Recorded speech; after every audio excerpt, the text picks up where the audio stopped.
ప్రతిఘటన టీవీకి స్వాగతం. క్షణక్షణం మీకోసం. తెలంగాణ ప్రభుత్వం కొత్త రేషన్ కార్డులకు సంబంధించి కీలక అప్డేట్ ఇచ్చింది.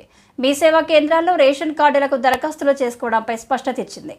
మీ సేవా వెబ్సైట్లో రేషన్ కార్డుల కోసం దరఖాస్తులు స్వీకరించాలని పౌర సరఫరాల శాఖ నిర్ణయం తీసుకుంది. మీ సేవా అధికారులతో పౌర సరఫరాల శాఖ అధికారులు చర్చించి ఈ నిర్ణయం తీసుకున్నారు. ఈ క్రమంలో తెలంగాణ వ్యాప్తంగా మీ సేవా వెబ్సైట్లో కొత్త రేషన్ కార్డులకు దరఖాస్తు స్వీకరణ ప్రారంభమైందని అధికారులు తెలిపారు.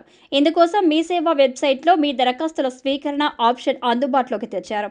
దీని ద్వారా రేషన్ కార్డులు లేని వారు ఏ సమస్య లేకుండా మీ సేవా వెబ్సైట్లో కొత్త కార్డులకు దరఖాస్తు చేసుకునే వీలు కల్పించారు.